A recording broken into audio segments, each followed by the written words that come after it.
ایک روز وہ تنگ آ گیا چولہا چوکی سے، اپنے بڑے بھائی سے کہنے لگے بھائی صاحب اگر آپ شادی کر لیں تو چولہا چوکی سے ہمیں نجات مل جائے گی۔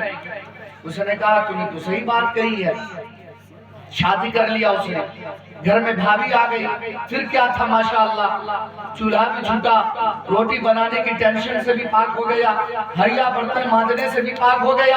اب صرف یہ کام رہا کہ ٹفن میں بھرنا ہے کھانا اور لے جا کر کے اپنے بھائی کو پہنچا دینا ہے۔ چنانچہ اس کی بھاوت 6 مہینہ اپنے سسرال میں رہی، لیکن پھر انہیں 6 مہینے کے بعد اپنے ماں کا میکہ جانا ہوا، وہ چلی گئی۔ اس بیچارے کے ساتھ وہی ٹینشن دوبارہ آ گیا، وہی چولہا چوکی۔ اپنے بھائی سے کہنے لگا کچھ دنوں کے بعد کہ بھائی کب بھابھی کو آپ لے کیوں نہیں آتے ہیں، بڑا پریشان ہوں میں۔ پھر وہی مسئلہ میرے ساتھ آ گیا ہے۔ بولا بات تو ٹھیک کہتا ہے، لیکن یہ دیکھو میں کمپنی میں جاب کرتا ہوں، اگر میں چھٹی لے کر کے جاؤں تو تنخواہ کٹے گی، تم خالی بیٹھے ہو، جاؤ اپنی بھاوچ کو لے آؤ۔ یہ تو تیار ہو گیا، تیار ہونے کے بعد کہنے لگا کہ بھائی صاحب بھاوچ کو لانے تو جائیں گے لیکن بولیں گے کیا؟ بولا دیکھو جانا تو زیادہ مت بولنا، نہیں تو تم کو دوسرے لوگ بیوقوف بنا دے گا، ہم جتنا بول رہے ہیں اتنے کرنا۔ بولا کیا کرنا ہے؟ بولا جب تو بستی میں داخل ہوگا زور سے سلام کرنا۔ بہت سارا لڑکا ادھر ادھر گلی ڈنڈا کھیل رہا ہوگا، وہ تمہارے پاس آ جائے گا۔ بولا پھر کیا کہیں گے؟ کہنا کہ مجھے میرے بھاوچ کا گھر پہنچا دو۔ یہ جناب گیا، پھر کہا کہ اگر بھاوچ کے گھر پہنچ گئے وہاں کیا کہیں گے؟ بولا رے بے وقوف زیادہ بولے گا تو لوگ تم کو کیا کہے گا؟ بے وقوف کہے گا زیادہ مت بولنا۔ بولا ٹھیک ہے۔ یہ گیا، جانے کے بعد بستی میں داخل ہونے سے زور سے سلام کیا۔ بہت سارے لوگ گاؤں دیہات کی حالت ہوتی ہے، کوئی نیا آدمی آ گیا سب دیکھنے چلو بھائی، زور سے سلام کیا، کچھ لڑکے اکٹھا ہو گیا۔ بولا مجھے اپنے بھاوچ کے گھر جانا ہے، لڑکوں نے اس کے بھاوچ کے گھر چھوڑ دیا، وہاں گیا، وہاں بھی سلام کیا۔ جب عورتوں کو پتا چلا کہ کچھ نئے لوگ آئے ہیں، وہ ملنے کے لیے آنے لگے۔ اب ڈھیر ساری عورت جمع ہو گئی، کسی نے کہا کہ بھائی تو لینے کے لیے آیا، تیرا بھائی نہیں آیا، تیرا بھائی نہیں آیا؟ اب اس کا تو بھائی بولا تھا زیادہ بولنا نہیں، کیا بولا تھا؟ زیادہ بولنا نہیں، نہیں تو لوگ بیوقوف کہے گا۔ اب ایک عورت نے کہا تیرا بھائی کیوں نہیں آیا؟ کچھ نہیں بولا۔ یہ کیا کیا؟ کچھ نہیں بولا۔ عورت لوگ کو دماغ میں شک پیدا ہوا، اسے لگتا ہے گڑبڑ ہے، رے بابو تمہارا بھائی بیمار ہے کیا؟ کچھ نہیں بول رہے۔ پھر عورت لوگ کو شک ہوا زیادہ سیریس ہے کیا؟ کئی عورت مجھے زیادہ سیریس ہے کیا؟ یہ جناب کچھ نہیں بولا، کہا کہ بھائی بولا تھا زیادہ نہیں بولنا، بھائی بولا تھا زیادہ نہیں بولنا۔ یہ عورت کو غصہ آیا رہا تم بولتا نہیں کیا، تمہارا بھائی مر گیا کیا؟ پھر بھی کچھ نہیں بولا، پھر بھی یہ کچھ نہیں بولا۔ اب رونا دھونا شروع، تو مر گیا، اس لڑکی کا شوہر مر گیا، اسی لیے اس کو شوٹ لگا ہے، اس لیے بول نہیں رہا۔ اب رونا دھونا شروع ہو گیا، عورتیں کہنے لگی اے اللہ دیکھا یہ لڑکی کا بھی شادی ہوا تھا، ابھی رانڈ ہوگی، مطلب بیوہ ہو گئی۔ پھر بھی یہ کہا کچھ نہیں بول کے مولوی صاحب کو بلا کر کے اگلے روز قرآن خوانی بھی ہوا، قرآن خوانیوں میں شریک ہوا۔ پھر شام میں دعوت بھی ہوئی، یہ دعوت بھی کھایا۔ پھر تسنیم ہوا، تسنیم میں بھی یہ رہا، چلسنی بھی کھایا، اور اس کے بعد واپس آ گیا۔ انہوں نے کہا کہ بھابھی کو بھیج دو، بولا کہ تمہارا بھائیے نے رہا تو بھابھی تمہارا کیا؟ یہ چلا بھائی نے کہا کہ بھائی آپ بھابھی کیوں نہیں لے کر کے آئے؟ بولا کیا بتایا؟ بھابھی تو رانڈ ہوگی، بیوہ ہو گئی۔ بولا رہے بے وقوف میں زندہ ہوں، میں زندہ ہوں، وہ کیسے بیوہ ہو سکتی ہے؟ بولا نا 100 مواقع رہی تھی کہ یہ بیوہ ہو، سب کہہ رہی تھی۔ اب اس کو بڑا غصہ آیا، بولا ایک چماٹ لگاؤں گا تجھے، ہمیں زندہ رہتے ہوئے تیری بھابھی بیوہ کیسے ہو سکتی ہے؟ اب اس کا بھی پڑا کراؤں گا۔ بولا تیرے رہنے سے کیا ہوتا ہے، تو زندہ تھا، ماں بیوہ ہو گئی، یعنی باپ مر گیا, تیرے زندہ رہتے ماں بیوہ ہو گئی, تیرا زندہ رہتے خالہ بیوہ ہو گئی, تیرا زندہ رہتے ہوئے موسی سے بیوہ ہو گئی, اور اگر تیرے زندہ رہتے ہماری بھابی بیوہ ہو گئی تو میں کیا کروں؟ یہی حالت اس قوم کی. اگر اس کو یہ سمجھا جائے کہ بھائی یہ نہیں کام کرنا ہے, نہیں یہ تو ہمارا باپ دادا کے زمانے سے چلا آیا ہے, میں یہ کام کیسے نہیں کروں؟ یہی لفظ ہم بھی کہتے ہیں جو کفار مکہ اس وقت میں کہتا تھا کہ اللہ کے نبی فرماتے قولوا لا الہ الا اللہ تفلحوا, کہ اے لوگو ایمان قبول کر لو, ایک اللہ کی پرستش اور پوجا کرنے والے بن جاؤ, 360 خداؤں کو چھوڑو, اس خدا کی پوجا کرو جس نے زمین و آسمان بنایا ہے, اس خدا کی پوجا کرو جس رب کائنات نے تمہیں ناپاک قطرے سے تیری تخلیق کی ہے, ایسا ناپاک قطرہ کہ تیرے جسم پر لگ جائے تب تک تو اسے دھل نہ لے تجھے چین نہیں آتی, اس خدا کی پوجا اور پرستش کرو جس رب نے اس ناپاک قطرے سے تیری تخلیق کرنا شروع کیا. ایسی جگہ کہ وہ تین اندھیرا ہے, چھلی کا اندھیرا, رحم مادر کا اندھیرا, پیٹ کا اندھیرا, تین اندھیروں میں اللہ رب العزت تیری تخلیق کر رہا ہے. تیرے ناک بن رہے ہیں, تیرے کان بن رہے ہیں, تیرے تو مضبوط بازو بن رہی ہے, تیرے پیر بن رہے ہیں, ماں کو پتہ بھی نہیں چلتا. اللہ فرماتا ہے, میرے نبی فرماتے ہیں کہ تو اس خدا کی پوجا اور پرستش کرو جس رب نے تیرے ماں کے پیٹ کے اندر ایسی جگہ جہاں آکسیجن نہیں پہنچ سکتی, اس رب کائنات نے آکسیجن پہنچایا. اس رب کی پوجا اور پرستش کرو جس رب نے تمہیں کھانے کے انتظام کے لیے وہ ماں کا خون جو حیض کا ہے, جو ہر مہینہ آتا ہے, اس خون کو روک کر تیری گھوڑی کی پمپی کے ذریعے تمہیں پیٹ میں غذا پہنچایا. اس رب کی اطاعت و فرمانبرداری کرو. جب تم ماں کے پیٹ سے آیا تو بول نہیں سکتا تھا, روٹی اور چاول چبا نہیں سکتا تھا. اس رب کائنات نے تیرے ماں کے سینے کے اندر اس کے دودھ کے ذریعے اس کے خون کے ذریعے تمہارے لیے دودھ کا انتظام کیا. اس رب کی پوجا اور پرستش کرو جس رب نے چلنے کے لیے دو پیر دیا, جس رب نے بولنے کے لیے زبان دی, جس رب نے دنیا کی چمک دمک سڑک پر کو دیکھنے کے لیے آنکھ میں روشنی عطا کی ہے. اس رب کی پوجا پرستش کرو جس رب نے تمہیں دو مضبوط بازو کمانے کے لیے دیا. اس رب کی پوجا اور پرستش کرو جس رب نے چکھنے کے لیے زبان دی ہے, چبانے کے لیے چمڑا دی ہے, سونگھنے کے لیے ناک کے اندر سونگھنے کی شکتی دی ہے, کان کے اندر سننے کی شکتی دی ہے. اس رب کی پوجا پرستش کرو. تو اس وقت کا ابو جہل کہتا ہے یہ کون سا دین لے کے آیا, میرا باپ دادا پوجا کرتے ہوا یہ کون سا دین لے کے آیا. آج ہم بھی وہی کر رہے ہیں. اگر کوئی حدیث قرآن ہمارے سامنے بیان کی جاتی ہے ہم اپنے باپ کی بات لے کر کے آتے ہیں کہ میرا باپ دادا ایسے کرتے آیا تھا اس لیے ہم بھی ایسے کرتے ہیں. نا وہ دور تھا جو علماء حفاظ زیادہ نہیں ملتے تھے. کیا آپ کے رامپور میں آج سے 50 سال پہلے عالم حافظ تھے؟ پورے بلاک کے اندر پورے ضلع میں بھی ایک اچھے عالم اور باسند عالم نہیں ملا کرتا تھا. کچھ قرآن پڑھنے والے ہوتے, کچھ اردو پڑھنے والے ہوتے, وہ ٹوپی لگا لیتا, داڑھی لگا لیتا, پوری کی پوری بستی جاہل ہوتی تھی اور لوگ اس سے مولوی صاحب مان لیتا. لوگ اس سے مسئلے پوچھتے, وہ اپنی عزت کو برقرار رکھنے کے لیے, اپنا روب دبدبا کو برقرار رکھنے کے لیے وہ من گھڑت قصے اور من گھڑت کہانیاں اور من گھڑت مسائل بیان کرتا جس سے ہمارے باپ داداؤں نے سمجھ نہیں آتی ہے دین. اب بچے مدرسے میں جا کر کے باسند عالم بن رہے ہیں, مدرسے میں جا کر کے سیاستہ کی تعلیم حاصل کر رہے ہیں, قرآن کی تفسیر پڑھ رہے ہیں, اور آ کر کے جب بتائی جاتی ہے تو یہ قوم ماننے کو تیار ہے, یہ قوم ماننے کو تیار ہے. تو یہ بات نہیں کہیں گے کہ میرا باپ دادا کے زمانے سے چلا ہے نا. تو میرے بزرگوں کچھ باتیں آپ حضرات سے کر رہے ہیں کہ جب تک کوئی قوم اس وقت تک ترقی نہیں کر سکتی کہ وہ اپنے اندر کی صلاحیت کو نہ پہچانے, وہ قوم عروج نہیں پا سکتی جو قوم اپنے مرتبے کو, اپنی عزت کو, اپنی شان کو نہ پہچانے. جی اگر ہاتھی اپنے آپ کو پہچان لیتا تو انسان کا غلام نہ بنتا. جی ہم لوگ اپنے آپ کو نہیں پہچانتے ہیں. میں کوشش کر رہا ہوں 2-4 منٹ کے اندر کچھ باتیں آپ حضرات کے بیچ رکھنے کی کہ ہم لوگ کچھ اپنے آپ کو پہچان لیں.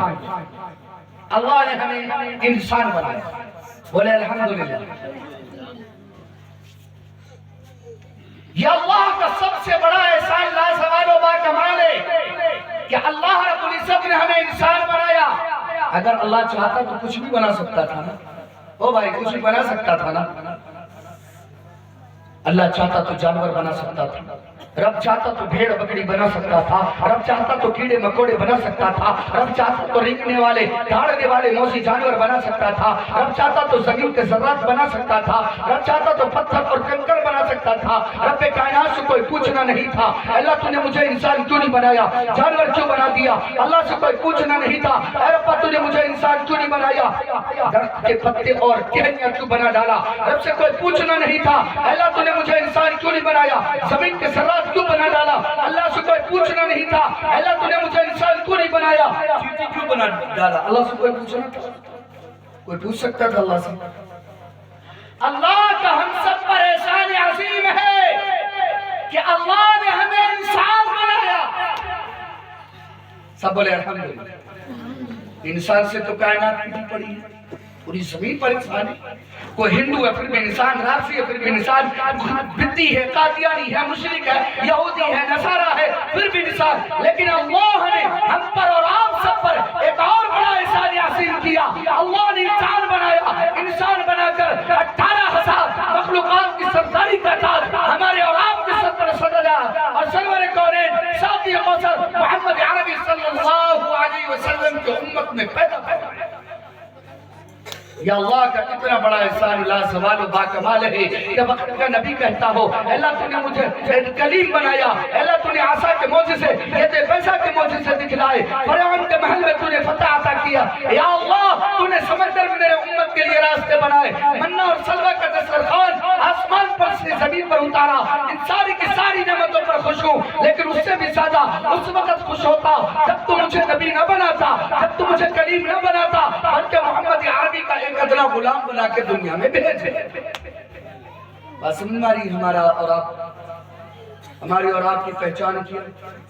سمجھ میں آ رہی ہے بات؟ اگر آ رہی ہے تو زبان کو ہلائیے. اتنا موٹا سر ہل جا رہا ہے, زبان تھوڑا سا ہلا کر کے اجازت دیجئے کہ آپ میری بات کو سمجھ رہے ہیں. اللہ نے ہمیں امت محمدیہ میں پیدا فرمایا. ایک موقع پر اللہ نے فرمایا لقد من اللہ علی المؤمنین اذ بعث فیہم رسولا, کہ اللہ نے فرمایا اے میرے بندوں میں نے تیرے اوپر احسان کر دیا. کیا فرمایا اللہ نے؟ میں نے جب یاد پڑھی تو مجھے بڑا تجسس ہوا کہ اللہ احسان جتلا ہے. اللہ کے احسان کے تو بارش کے قطرات اتنے ہیں, اگر گنتے گنتے زندگی ختم ہو جائے پھر بھی احسان, بولیے نا احسان ہم نہیں گن سکتے. چلیے رب کائنات سے ہم پوچھتے ہیں کہ اللہ بتا تو صحیح تیرا کون سا احسان, تو نے مجھے انسان بنایا, نہ بناتا جانور ہوتے, یہی احسان. اللہ نے فرمایا کوئی بڑا احسان ہے. پھر اللہ تو نے چلنے کو دو پیر دی نہ دیتا ہم لنگڑے ہوتے, یہی احسان. رب نے فرمایا یہ بھی کوئی بڑا احسان نہیں ہے. اللہ تو نے کمانے کے لیے تو مضبوط بازو دی نہ دیتا ہم لولے ہوتے, یہی احسان.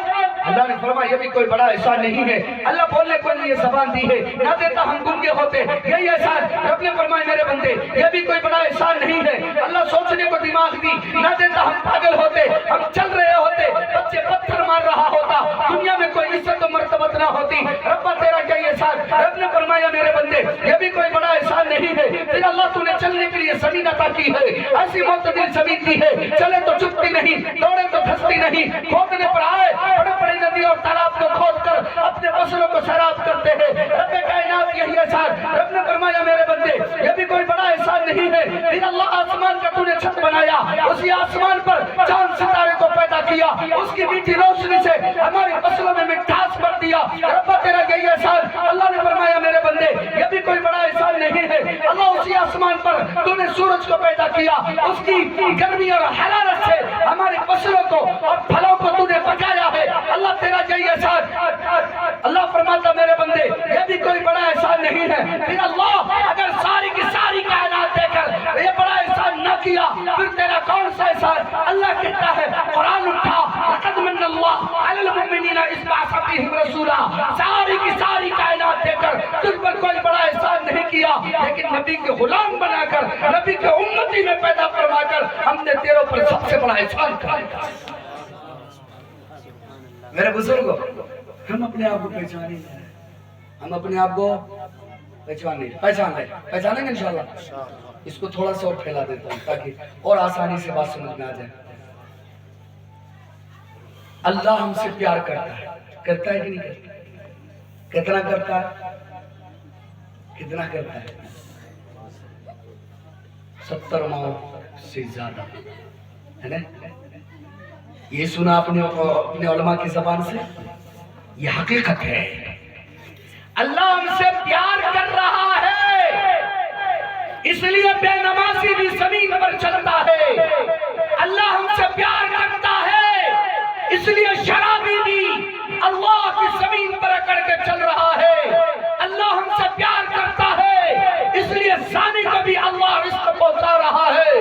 اللہ ہم سے پیار کرتا ہے، اس لیے ماں باپ کے نافرمان کو بھی رب کائنات زمین پر چلنے کی اجازت دیتا ہے۔ ورنہ تو جب مسجد کے میناروں سے حی علی الصلاۃ کی آواز آتی ہے اور مسلمان ایک کان سے سن کر دوسرے کان سے نکال دیتا ہے، کوئی توجہ نہیں دیتا، رب کے در پر آ کر سجدہ نہیں کرتا، یہ زمین رب سے کہتی ہے اے اللہ تو مجھے اجازت دے میں پھٹوں اور اسے اپنے اندر دفن کروں۔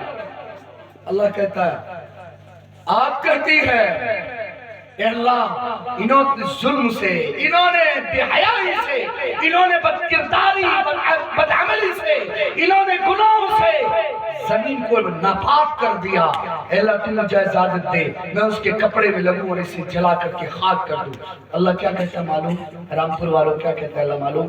اللہ کہتا ہے اے آگ، اے زمین، اگر یہ شخص تیرا بندہ ہے، جا تجھے اختیار ہے، تجھے جو کرنا ہے کر لے، لیکن اگر یہ میرا بندہ ہے، اگر یہ میرا بندہ ہے تو خاموش رہ، میں جانوں میرا بندہ ہے۔ کیا کہتے ہیں؟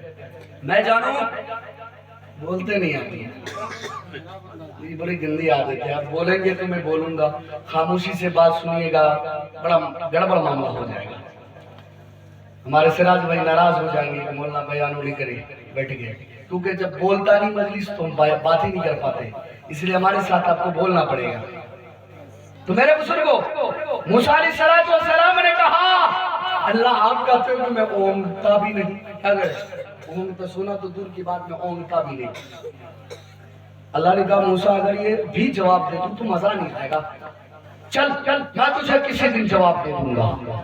ایک روز اللہ نے موسیٰ علیہ السلام کو اچانک حکم فرمایا، موسیٰ کھڑا ہو جا، کھڑے ہو گئے۔ اللہ بھی کیا؟ مصلی بچھا، مصلی بچھائے، اب کیا؟ بولا دونوں ہاتھ میں کٹوری میں پانی لے اور پانی لے کر کے کھڑا ہو جا۔ کھڑے ہو گئے۔ اللہ کیا کروں؟ بولا میرا ذکر کرتا جا، میرا ذکر کرتا جا، میرا ذکر کرتا جا، لا الہ الا اللہ پڑھتا جا، سبحان اللہ پڑھتا جا، الحمدللہ پڑھتا جا، سبحان اللہ بحمدہ، سبحان اللہ العظیم پڑھتا جا۔ موسیٰ علیہ السلام کھڑے ہو گئے، ہاتھ میں پیالہ میں پانی لے کر کے کھڑے ہو گئے، ذکر کر رہے ہیں۔ رات کی ایک پہر گزرتی ہے، ہلکی سی اونگ آتی ہے، سترک ہو گئے، کیونکہ اللہ نے کہا پانی نہیں گرنا چاہیے۔ کیا فرمایا؟ پانی گرنا نہیں چاہیے، ذکر بھی کر اور تیرے ہاتھ کا پانی بھی گرنا نہیں چاہیے۔ پھر ذکر میں مشغول ہوئے۔ رات کی دوسری پہر آئی، بڑا زور کا نیند آیا، ہلے، اچانک یاد آئی اللہ کا حکم ہے پانی نہیں گرنی چاہیے۔ پھر سنبھلے، پھر زور سے ذکر کرنے لگے۔ تیسری پہر آئی، نیند سے لڑ نہ پائے، جھٹکا آیا، دونوں ہاتھ سے پانی گر گیا۔ اللہ نے کہا جا موسیٰ تیرے سوال کا جواب ہو گیا۔ میں اس لیے نہیں سوتا، میں اپنے بندے کے انتظار میں رہتا ہوں۔ ہو سکتا ہے رات کے 9 بجے آ جائے، ہو سکتا ہے رات کے 12 بجے آ جائے، ہو سکتا ہے رات کے 3 بجے آ جائے، اپنے گناہوں پر شرمندہ ہو جائے، میرے سامنے اپنے ماتھے کو دیکھ کر اپنی شرمندگی کے آنسو کے دو قطرات کو بہا کر یہ کہہ دے اے اللہ تیرے در پر حاضر ہوں، تو مجھے معاف